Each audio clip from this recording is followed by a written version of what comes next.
Welcome to our channel and Unacademy teaching and notes. आज हम note making पर discuss करेंगे और ये बहुत इंपॉर्टेंट होता है। क्यों? क्योंकि 8 मार्क्स कवर करता है। क्या होता है नोट मेकिंग? ये आपके करियर में भी यूजफुल होता है। नोट्स कितने मार्क्स के होते हैं? 8 मार्क्स के होते हैं। हमारा जो एग्जाम होता है वो 180 मिनट्स का होता है। 15 to 20 मिनट्स में हमें इस नोट्स को कंप्लीट करना होता है। 20 मिनट से ज्यादा हमें नोट्स में नहीं देने होते। 20 मिनट्स के अंदर अंदर हम नोट्स को कैसे कंप्लीट करेंगे ये मैं आज आपको इस वीडियो में दिखाऊंगा। Hello students, how are you? Welcome to our channel and Unacademy teaching and notes. आज हम, आप देख ही रहे होंगे, नोट मेकिंग पर डिस्कस करेंगे। मैंने अभी मैं देख रहा था, वीडियोस देख रहा था, तो मैंने देखा कि नोट मेकिंग पर ज़्यादा वीडियोस नहीं है, इंप्रेसिव वीडियोस नहीं है। और ये बहुत इंपॉर्टेंट होता है। क्यों? क्योंकि 8 मार्क्स कवर करता है। 10th से लेकर 12th तीनों ही क्लासेस में ये नोट मेकिंग, राइटिंग, कंपोजिशन के सेक्शन में आता है। बहुत इंपॉर्टेंट है। तो कैसे हम नोट मेकिंग, नोट्स कैसे बनाए जाते हैं, क्या होते हैं नोट्स और इनकी क्या इंपॉर्टेंस होती है और इनको हमें कैसे अटेम्प्ट करना है, आज हम इस पर डिस्कस करेंगे। लेकिन उससे पहले आप सबसे एक रिक्वेस्ट है कि आप हमारे चैनल को काफ़ी सपोर्ट कर रहे हैं, काफ़ी हमें व्यूज़ मिल रहे हैं, काफ़ी कमेंट्स मिल रहे हैं, लेकिन अभी भी काफ़ी कमी है। आप लोगों का सहयोग, आप लोगों का प्यार हमेशा बना रहे और हमारे चैनल को ज़्यादा से ज़्यादा आप लोग सब्सक्राइब करें। इसी आशा के साथ हम आज अपना एक नया वीडियो लेकर आए हैं, नोट मेकिंग। क्या होता है नोट मेकिंग? नोट मेकिंग में क्यों करते हैं हम नोट मेकिंग? अगर हमसे ये प्रश्न पूछा जाए कि इसकी रेलिवेंसी क्या है, क्यों आता है इस राइटिंग सेक्शन में, इंग्लिश में राइटिंग सेक्शन में हम नोट मेकिंग को क्यों करते हैं? क्या इसका CBSE ने या जो करिकुलम सेट करने वालों ने क्यों इसको इतना इंपॉर्टेंट समझा कि 8 मार्क्स इसको दिए? देखिए, नोट्स क्या होते हैं? जब आप हायर क्लासेस में जाएंगे, कॉलेजेस में जाएंगे, हायर स्टडीज करेंगे, तो आपके जो करिकुलम होगा वो बहुत लार्ज होगा, बहुत वास्ट होगा। बड़े बड़े क्वेश्चन आंसर्स आपको लर्न करने होंगे। तो उसमें आप क्या करेंगे? आप एज इट इज लर्न नहीं कर सकते। तो जो आंसर होता है या जो हमारे पास डेटा होता है, उस डेटा का हमें निचोड़ निकालना होता है, उसकी एक जिस्ट लेनी होती है। तो उसके लिए हम नोट्स बनाते हैं। ठीक है, ये आपके करियर में भी यूजफुल होता है। आप किसी कॉर्पोरेट सेक्टर में जा रहे हैं, आपने कोई मीटिंग अटेंड की, उस मीटिंग में आपने उसके मिनट्स आपने लिखे, वो भी नोट्स की फॉर्म में होते हैं। ठीक है, आप एक रिप्रेजेंटेशन करने वाले हैं, आप किसी मीटिंग को आप एड्रेस कर रहे हैं, तो आपको कोई बहुत बड़ा डेटा अपने जो व्यूअर्स हैं उनको शेयर करना है, तो भी आपको उसके लिए नोट्स बनाने होंगे। क्योंकि कोई आपका पूरा डेटा सुनने के लिए वहां नहीं बैठा है। आप पिक्टोरियल वे में, ग्राफिकल वे में, या उसके कुछ इंपॉर्टेंट पॉइंट्स को आप इलेबोरेट करके उन्हें रिप्रेजेंट करेंगे, उनके सामने प्रेजेंट करेंगे। तो बहुत सारी चीजों के लिए ये नोट्स हमारी बहुत हेल्पफुल होते हैं।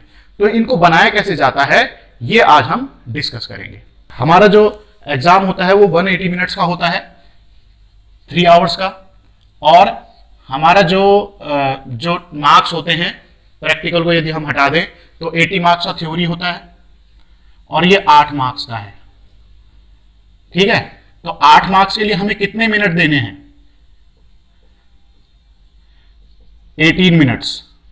तो हमारे पास 18 मिनट्स, यानी अगर हम इसकी रेंज बनाएं तो 15 to 20 मिनट्स में हमें इस नोट्स को कंप्लीट करना होता है। 20 मिनट से ज्यादा हमें नोट्स में नहीं देने होते। 20 मिनट्स के अंदर अंदर हम नोट्स को कैसे कंप्लीट करेंगे ये मैं आज आपको इस वीडियो में दिखाऊंगा। तो हम ये समझ गए कि हमें 20 मिनट्स में नोट कंप्लीट करना है। अब नोट्स कैसे बनाए जाते हैं इसको थोड़ा सा डिस्कस कर लें, तो उसके बाद हम एग्जांपल से इसको समझने की कोशिश करेंगे। नोट्स बनाने के लिए सबसे पहला काम क्या करते हैं? हम thoroughly read.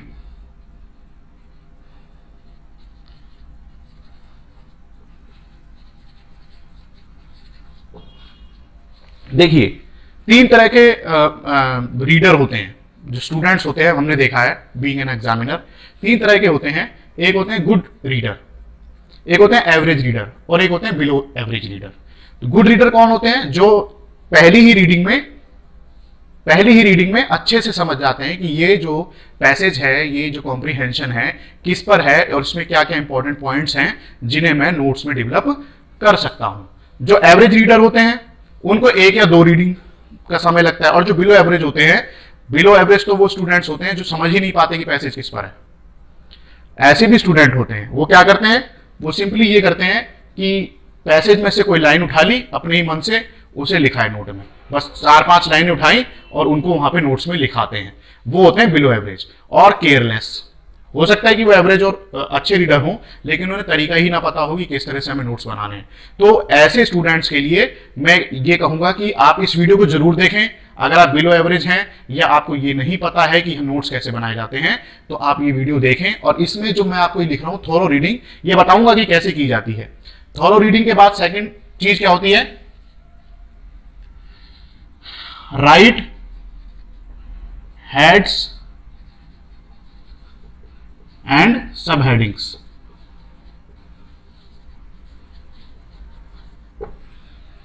Right headings and सब हेडिंग्स। हेडिंग्स और सब हेडिंग्स क्या होती हैं, हम 1, 2, 3, 4 मैक्सिमम 5 पॉइंट्स बनाते हैं। पॉइंट्स में हम नोट्स बनाते हैं और उन पॉइंट्स में जब नोट्स बनाते हैं तो हम हेडिंग लिखते हैं और उन्हीं हेडिंग्स के अंडर हम सब हेडिंग्स लिखते हैं। वो सब हेडिंग्स क्या होती हैं, वो सेंटेंसेस या फ्रेजेस होते हैं जो इस हेडिंग को सपोर्ट करते हैं। क्या करते हैं, सपोर्ट करते हैं किसे, हेडिंग को। जो हेडिंग को सपोर्ट करने वाले पॉइंट्स हैं वो इसके अंदर लिखते हैं। ऐसी सेकंड हेडिंग जो है उसके सपोर्ट में कम से कम 3 या 4 पॉइंट, थर्ड में भी 3 या 4 पॉइंट, फोर्थ में भी 3 या 4 पॉइंट, फिफ्थ में भी। तो इस तरह से हम हेडिंग्स एंड सब हेडिंग्स बनाते हैं जब हम थॉरोली रीड कर लेते हैं। थॉरोली रीडिंग से हमें यह पता चल जाता है कि पैसेज किस टॉपिक पर है, किस इशू पर है, और उस इशू में हमें हेडिंग्स ढूंढनी होती है, हेडिंग्स बनानी होती है। वो कैसे बनानी होती है ये हम अभी डिस्कस करेंगे। Use phrases.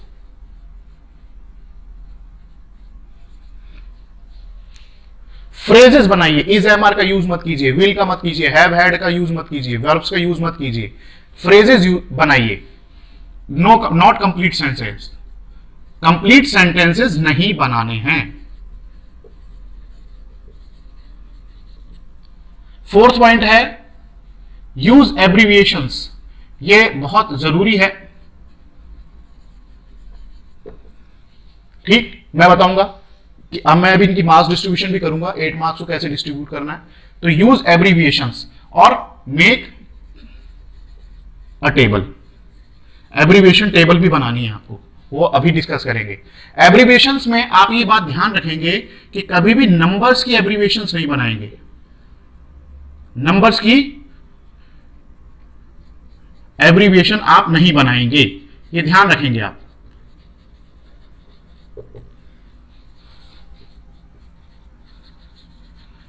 जैसे कि लिखा हुआ है 3, 4, 5, अगर ऐसा कुछ लिखा हुआ है, नंबर्स लिखे हुए हैं, तो आप ये नहीं लिखेंगे THR, FR, FV। मैंने बहुत देखा है कि स्टूडेंट इनकी भी एब्रीविएशन बना देते हैं, जो कि गलत है। आपको नंबर्स की एब्रीविएशन नहीं बनानी। हमें एब्रीविएशन उन वर्ड्स की बनानी होती है जो आमतौर पर प्रचलित होते हैं एब्रीविएशन के लिए। जैसे कि फॉर एग्जांपल हम लिखते हैं इंस्टीट्यूट, तो इसकी एब्रीविएशन हो जाएगी INTT।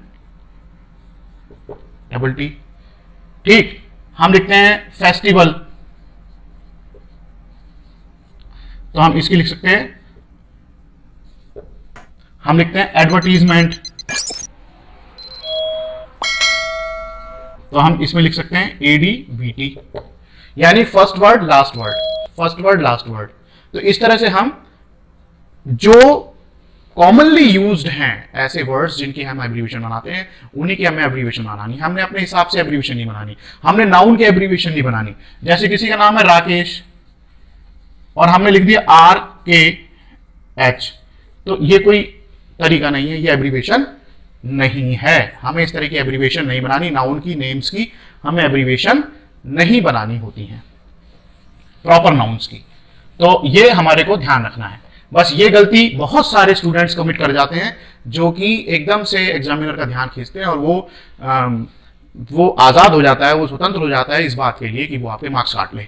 तो कभी भी उसे ये मौका मत दीजिए कि वो आपके मार्क्स काटे। इसके बाद एब्रीविएशंस के बाद हम क्या करते हैं,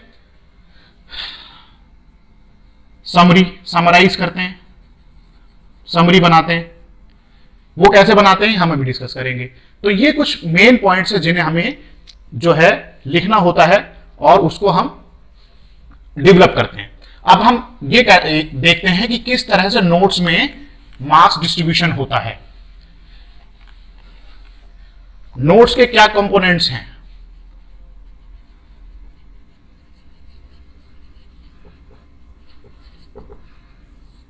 सबसे पहले आता है टाइटल। जो पैसेज है उसमें आपको टाइटल नहीं दिया होता है, वो आपने लिखना होता है कि पैसेज का आप टाइटल बनाओ, शीर्षक जिसे हिंदी में कहते हैं।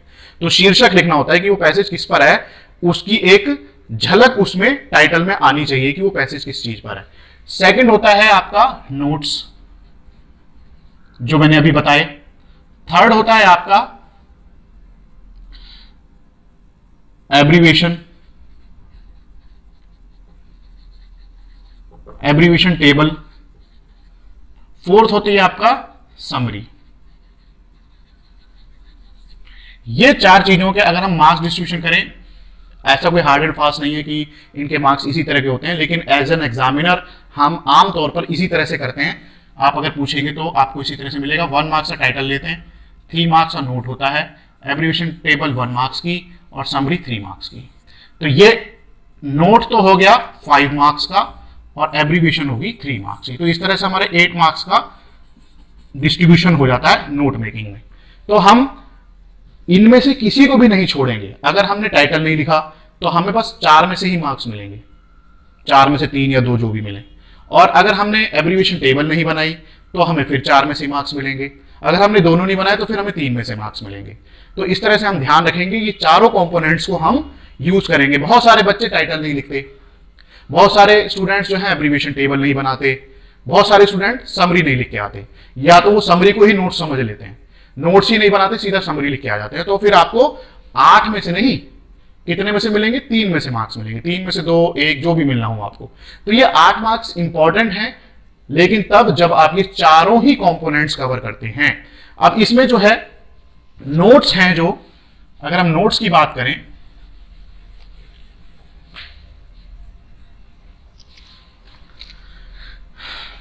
ये कैसे बनाए जाते हैं?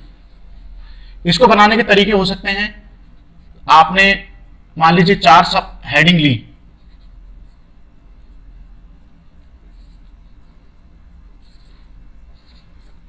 तो आप, अगर ये मार्जिन है आपके पेपर का, तो आप इसमें क्या करेंगे? फर्स्ट में मान लीजिए ये फर्स्ट है, तो यहां पर जो सब हेडिंग्स चलेंगी, मान लीजिए 1.1, 1.2, 1.3, 1.4, ये 2 है, तो 2 में कौन सी चलेंगी? 2.1, 2.2, 2.3, 2.4। अगर ये 3 है तो यहां चलेंगी 3.1, 3.2, 3.3, 3.4। ये इसका फॉर्मेट है। अगर आप इसे फॉलो करते हैं तो यही इसका एक बेसिक स्ट्रक्चर है। अगर हम इसे फॉलो करते हैं तो हम बहुत अच्छा और इंप्रेसिव नोट्स डेवलप कर सकते हैं। 4.1, 4.2, 4.3, 4.4, कम से कम 4 आप जरूर दीजिए। 3, कम से कम 3, ज्यादा से ज्यादा 4, 5 पॉइंट्स भी दे सकते हैं अगर कोई बड़ा आपको हेडिंग में लगता है कि ये कवर नहीं हो पा रहा है। तो हमारे इस तरह से नोट्स बनते हैं। दूसरा तरीका क्या हो सकता है? आप चाहें तो इसकी जगह क्या लिख सकते हैं? आप इसकी जगह लिख सकते हैं A, B, C, D। Same here, A, B, C, D। ऐसी नीचे भी।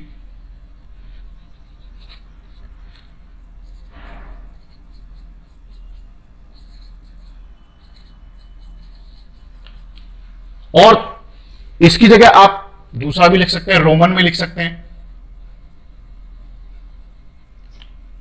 1, 2, 3, 4।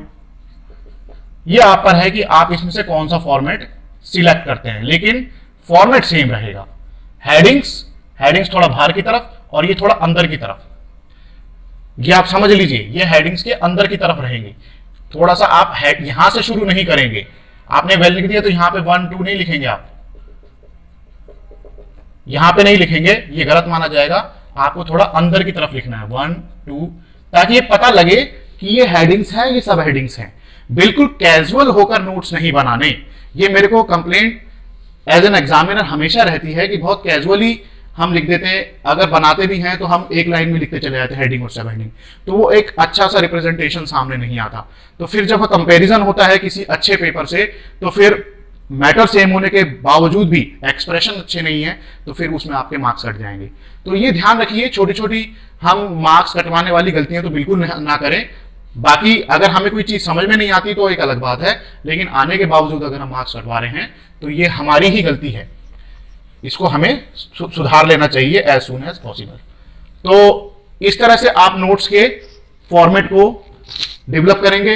एब्रीविएशन टेबल कैसे होती है, इसको लिखते हैं हम एब्रीविएशन की। क्या लिखते हैं? एब्रीविएशन की। इसका हेड होता है, इस तरह से बनाया जाता है।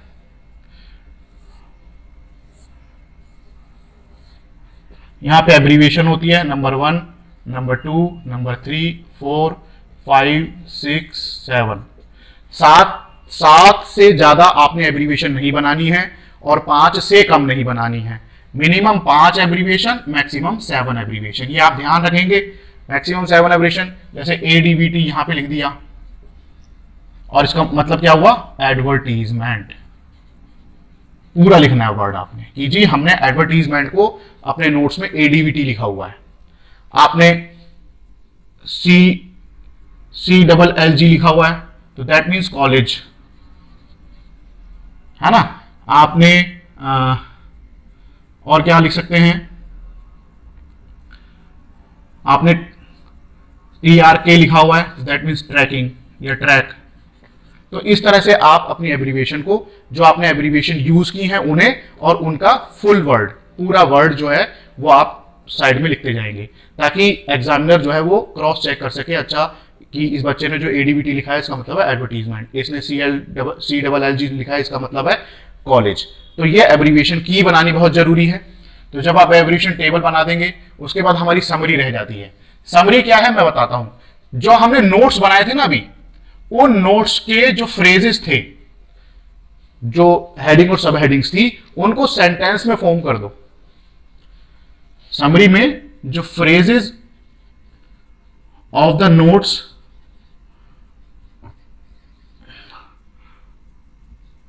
Develop the phrases of the notes into sentences, बस वही आपकी समरी बन जाती है। इसलिए हमेशा आप देखेंगे कि पहले नोट्स बनाते हैं फिर हम समरी बनाते हैं, क्योंकि समरी बनाना कोई मुश्किल काम नहीं। जो आपने नोट्स बनाए हैं उनके जो फ्रेजेस हैं उन्हें सेंटेंसेस बना दीजिए, आपकी समरी बन गई। ये बात आपको कोई नहीं बताएगा कि आपने समरी कैसे लिखनी है। समरी जो होती है वो पूरे पैसेज की 1/3 होती है, लेकिन पैसेज कभी एक पैराग्राफ में नहीं होता, कम से कम 4 या 5 पैराग्राफ होते हैं। तो यू नेवर नो कि हर पैराग्राफ में से मैं कितने सेंटेंसेस उठाऊं कि 1/3 बन जाए, तो ये इलॉजिकल है। अगर वैसे आमतौर पे कहते हैं कि 1/3 होनी चाहिए, समरी की जो लेंथ है वो से 1/3 होनी चाहिए। तो हम कोई रूलर से नापेंगे तो है नहीं कि समरी कितनी है। तो समरी बनाने का सबसे सिंपल फॉर्मूला यही है कि जो नोट आपने डेवलप किया है, उस नोट के जो फ्रेजेस आपने बनाए हैं उन्हें कंप्लीट सेंटेंसेस बना के लिख दीजिए, वो आपकी समरी हो जाएगी। तो आई थिंक कि आप नोट का एक फॉर्मेट और मार्क डिस्ट्रीब्यूशन किस तरह से होता है और हर एक पॉइंट की, हर एक कंपोनेंट की क्या मार्किंग है और क्या इंपॉर्टेंस है, ये आप समझ गए होंगे। अब हम जो हमने यहाँ पे थ्योरेटिकली समझा है, हम प्रैक्टिकली एक एग्जांपल से समझने की कोशिश करेंगे थॉरोली।